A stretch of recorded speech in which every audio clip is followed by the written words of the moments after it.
ಎಲ್ಲರಿಗೂ ನಮಸ್ಕಾರ. Welcome back to my channel home cooking. ಇವತ್ತು ನಾವು ಒಂದು ಚಿಕನ್ ಮಸಾಲ ರೆಸಿಪಿ ಮಾಡ್ತಾ ಇದ್ದೀವಿ. ತುಂಬ ಸಿಂಪಲ್ ಆಗಿರುತ್ತೆ. ತುಂಬ ಗರಂ ಮಸಾಲ ಇರ್ಬೋದು, ಯಾವುದೇ ಥರ ಪದಾರ್ಥಗಳನ್ನ ಜಾಸ್ತಿ ಯೂಸ್ ಮಾಡ್ತಾ ಇಲ್ಲ. ಒಂಥರ ಬ್ಯಾಚುಲರ್ ರೆಸಿಪಿ ಅಂತ ಕೂಡ ಹೇಳ್ಬೋದು. ಹೇಗೆ ಮಾಡೋದು ಅಂತ ನೋಡೋಣ. ಮೊದಲಿಗೆ ಒಂದು ಬಾಣಲಿಗೆ 1 ಟೇಬಲ್ ಸ್ಪೂನ್ ಆಗೋಷ್ಟು ಎಣ್ಣೆನ ಹಾಕ್ಕೊತಾ ಇದ್ದೀನಿ ಮಸಾಲ ಫ್ರೈ ಮಾಡ್ಕೊಳ್ಳೋದಕ್ಕೆ. ಇದಕ್ಕೆ ಒಂದು ಅರ್ಧ ಇಂಚಷ್ಟು ಶುಂಠಿ, ಹಾಗೆ ಖಾರಕ್ಕೆ ತಕ್ಕಷ್ಟು ಹಸಿಮೆಣಸಿನ್ಕಾಯಿ, 1 ಈರುಳ್ಳಿ, 1 ಗೆಡ್ಡೆಯಷ್ಟು ಬೆಳ್ಳುಳ್ಳಿನ ತೊಗೊಂಡಿದ್ದೀನಿ.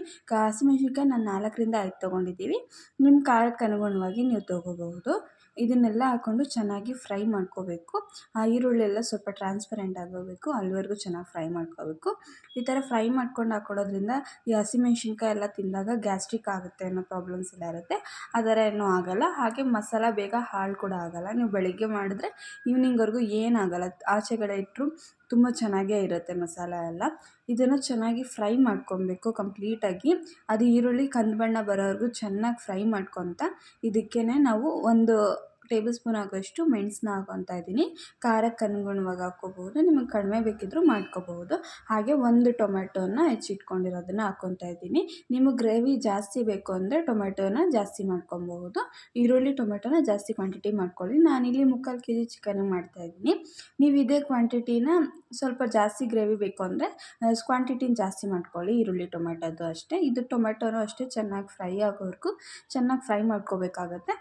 ಒಂದು 5 ನಿಮಿಷ ಫ್ರೈ ಮಾಡಿಕೊಂಡ್ರೆ ಕರೆಕ್ಟ್ ಆಗುತ್ತೆ. ನೋಡಿ, ಇವಾಗ ಮಿಕ್ಸಿ ಜಾರ್ಗೆ ಹಾಕ್ಕೊಂಡು ಇದಕ್ಕೇ 1 ಹಿಡಿ ಪುದೀನ, 1 ಹಿಡಿ ಕೊತ್ತಂಬರಿ, ಹಾಗೆ 2 ಟೇಬಲ್ ಸ್ಪೂನಷ್ಟು ತೆಂಗಿನಕಾಯಿನ ಹಾಕ್ಕೊಂಡು ರುಬ್ಕೊಂಬರ್ಬೇಕಾಗುತ್ತೆ ನೈಸ್ಗೆ.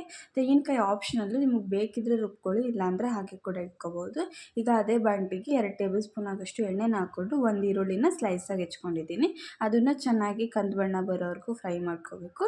ಈರುಳ್ಳಿ ಎಷ್ಟು ಚೆನ್ನಾಗಿ ಫ್ರೈ ಮಾಡ್ತೀವೋ ಅಷ್ಟು ಚೆನ್ನಾಗಿ ಚಿಕನ್ ಬರುತ್ತೆ. ಇವಾಗ ಅದಕ್ಕೆ 3/4 kg ಅಷ್ಟು ಚಿಕನ್ ಹಾಕ್ಕೊಂಡಿದ್ದೀನಿ. ಇದಕ್ಕೇ ಒಂದು ಸ್ವಲ್ಪ ರುಚಿ ಹಾಗೆ ಅರಿಶಿನ ಪುಡಿನ ಹಾಕ್ಕೊಂಡಿದ್ದೀನಿ. ಅದು ಸ್ವಲ್ಪ ನಾನ್ ವೆಜ್ ಸ್ಮೆಲ್ ಬರುತ್ತಲ್ಲ, ಅದು ಕಂಪ್ಲೀಟಾಗಿ ಹೋಗಬೇಕು ಅಂದರೆ ಅರಿಶಿನ ಪುಡಿನ ಆದಷ್ಟು ಯೂಸ್ ಮಾಡಿ ನಾನ್ ವೆಜ್ ರೆಸಿಪಿಗಳಿಗೆಲ್ಲ. ಈಗ ಚೆನ್ನಾಗಿ ಫ್ರೈ ಮಾಡ್ಕೋಬೇಕಾಗುತ್ತೆ ಒಂದು 5 ನಿಮಿಷ. ಅದು ಚಿಕನ್ದೆಲ್ಲ ನೀರು ಬಿಡಬೇಕು, ಅಲ್ಲಿವರೆಗೂ ಚೆನ್ನಾಗಿ ಫ್ರೈ ಮಾಡ್ಕೋಬೇಕಾಗುತ್ತೆ. ನೀರು ಬಿಟ್ಟು ಕಂಪ್ಲೀಟಾಗಿ ಡ್ರೈ ಆಗಬೇಕು ಅದು. ನೋಡಿ ಈ ಥರ ಅದು ಗೊತ್ತಾಗ್ತಾ ಇದೆ. ಒಂದು 5 ನಿಮಿಷ ಬಿಟ್ಟರೆ ನಿಮಗೆ ಸಾಲುತ್ತೆ. ನೀವು ಬೇಕಾದ್ರೆ ಲಿಡ್ನ ಕ್ಲೋಸ್ ಮಾಡಿ ಕೂಡ ಬಿಡಬಹುದು. ಆವಾಗಲೂ ಕೂಡ ಕರೆಕ್ಟಾಗಿ ಒಂದು 15 ಮಿನಿಟ್ಸ್ ಇದ್ದರೆ ರೆಸಿಪಿ ರೆಡಿ ಆಗಿಬಿಡುತ್ತೆ. ಈ ರೆಸಿಪಿ ಬಂದುಬಿಟ್ಟು ಮುದ್ದೆ, ರೈಸು, ಚಪಾತಿ ಮತ್ತು ಪರೋಟ, ಹಾಗೆ ಗೀ ರೈಸ್ ಕೂಡ ನೀವು ಯೂಸ್ ಮಾಡ್ಬೋದು. ಅದು ಕೂಡ ತುಂಬ ಚೆನ್ನಾಗಿರುತ್ತೆ. ಇಲ್ಲ ಪ್ಲೇನ್ ಪಲಾವ್ ಮಾಡಿದಾಗ ಅದಕ್ಕೂ ಕೂಡ ಯೂಸ್ ಮಾಡ್ಬೋದು. ಅದು ಕೂಡ ತುಂಬ ಚೆನ್ನಾಗಿರುತ್ತೆ. ಇದಕ್ಕೆ ಇವಾಗ ನೋಡಿ ನೀರೆಲ್ಲ ಬಿಟ್ಕೊಂಬರ್ತಾ ಇದೆ ಚಿಕನ್ನು. ಸ್ವಲ್ಪ ಆದ ತಕ್ಷಣ ಇವಾಗ ನಾವು ಏನು ಮಸಾಲ ರುಬ್ಕೊಂಡಿದ್ದೀವಿ ಅದು ನೋಡಿ ತುಂಬ ನುಣ್ಣಗೆ ರುಬ್ಕೋಬೇಕು. ಈ ಥರ ತುಂಬ ಸಣ್ಣಗೆ ರುಬ್ಕೋಬೇಕು. ಆವಾಗಲೇ ಅದು ಗ್ರೇವಿ ಕನ್ಸಿಸ್ಟೆನ್ಸಿ ಚೆನ್ನಾಗಾಗೋದು. ಈಗ ಮಸಾಲ ಏನು ರುಬ್ಕೊಂಡಿದ್ದೀವಿ ಅದನ್ನು ಹಾಕ್ಕೊಳ್ಳು. ನಿಮ್ಗೆ ಏನಾದರೂ ಮಸಾಲ ಜಾಸ್ತಿ ಬೇಕು, ಚಿಕನ್ ಕಡಿಮೆ ಇದೆ, ಗ್ರೇವಿ ಜಾಸ್ತಿ ಬೇಕು ಅಂದರೆ ನಾವೇನು ತೋರಿಸಿದ್ವಿ ಆ ಕ್ವಾಂಟಿಟಿನ ಡಬಲ್ ಮಾಡ್ಕೊಳ್ಳಿ ಅಷ್ಟೇ. ನಾನು ಮೀಡಿಯಮಾಗಿ ಮಾಡ್ಕೊಂಡು ತುಂಬ ಹೆವಿ ಗ್ರೇವಿನೂ ಮಾಡ್ಕೊತಾ ಇಲ್ಲ. ಈ ಚಿಕನ್ಗೆ ಎಷ್ಟು ಬೇಕಾಗುತ್ತೋ ಅಷ್ಟು ಮಾಡ್ಕೊತಾ ಇದ್ದೀನಿ. ಇವಾಗ ಮಸಾಲ ಹಾಕ್ಕೊಂಡು ಒಂದು ಟೈಮ್ ಹುರ್ಕೊಂಡು ಇದಕ್ಕೆ ಎಷ್ಟು ಬೇಕಾಗುತ್ತೋ ಆ ಮಸಾಲದಲ್ಲಿ ಜಾರಲ್ಲಿ ಎಷ್ಟಿರುತ್ತೋ ಮಸಾಲ ಅದಕ್ಕೆ ಸ್ವಲ್ಪ ನೀರನ್ನು ಹಾಕ್ಕೊಂಡು ಚೆನ್ನಾಗಿ ಸ್ವಲ್ಪ ಮಿಕ್ಸ್ ಮಾಡ್ಕೊತಾ ಇದ್ದೀನಿ. ನೀರು ಕನ್ಸಿಸ್ಟೆನ್ಸಿ ನೀವು ನೋಡಿ ಕೂಡ ಹಾಕ್ಕೋಬಹುದು. ನಿಮಗೇನಾದರೂ ತುಂಬ ಸ್ವಲ್ಪ ತೆಳುಗೆ ಬೇಕು ಅಂತ ತೆಳುಗೆ ಕೂಡ ಮಾಡ್ಕೋಬಹುದು. ಇಲ್ಲ ಗಟ್ಟಿಗೆ ಬೇಕು ಗ್ರೇವಿ ಕನ್ಸಿಸ್ಟೆನ್ಸಿ, ಇಲ್ಲ ಕರಿ ಥರ ಇರಬೇಕು ಅಂದರೆ ಇನ್ನೊಂದು ಸ್ವಲ್ಪ ನೀರನ್ನು ಕಡಿಮೆ ಕೂಡ ಮಾಡ್ಕೋಬಹುದು. ನಾನು ಇಷ್ಟು ಮಾಡ್ಕೊಂಡಿದ್ದೀನಿ. ಒಂದು 3/4 ಲೋಟದಷ್ಟು ನೀರನ್ನ ಹಾಕ್ಕೊಂಡಿದ್ದೀನಿ. ಇವಾಗ ನೋಡಿ ರುಚಿಗೆ ತಕ್ಕಷ್ಟು ಉಪ್ಪನ್ನ ಹಾಕ್ಕೊಂಡಿದ್ದೀನಿ. ಆವಾಗಲೇ ಚಿಕನ್ ಫ್ರೈ ಮಾಡೋಕ್ಕೂ ಸ್ವಲ್ಪ ರುಚಿನ ಹಾಕಿರ್ತೀವಿ, ನೋಡಿಕೊಂಡು ಉಪ್ಪನ್ನ ಹಾಕ್ಕೊಳ್ಳಿ, ಅವಾಗ ಗೊತ್ತಾಗುತ್ತೆ. ಇವಾಗ ಇದನ್ನು ಲಿಡ್ನ ಕ್ಲೋಸ್ ಮಾಡಿ ಕರೆಕ್ಟಾಗಿ ಒಂದು 10 ನಿಮಿಷ ಬೇಯಿಸ್ಕೊಂಡ್ರೆ ಸಾಕಾಗುತ್ತೆ. ಒಂದು 7ರಿಂದ 8 ನಿಮಿಷ ಬೇಯಿಸಿದ್ರೆ ಸಾಕಾಗುತ್ತೆ. ಏಕೆಂದರೆ ನಾವು ಚಿಕನ್ ಆಲ್ರೆಡಿ ಸ್ವಲ್ಪ ಬೆಂದಿರುತ್ತೆ. ಈಗ ನೋಡಿ ಈ ಕನ್ಸಿಸ್ಟೆನ್ಸಿ ಬರುತ್ತೆ ಕಂಪ್ಲೀಟಾಗಿ. ನಿಮ್ಗೆ ಇನ್ನೂ ಗಟ್ಟಿಯಾಗಬೇಕು ಅಂದರೆ ಇನ್ನೊಂದು 5 ನಿಮಿಷ ಕುದಿಸಿದ್ರೆ ಸಾಲುತ್ತೆ. ಇವಾಗ ನೋಡಿ ಲಾಸ್ಟಲ್ಲಿ 1 ಟೇಬಲ್ ಸ್ಪೂನಷ್ಟು ಗರಂ ಮಸಾಲಾನ ಹಾಕ್ಕೊಬೇಕು.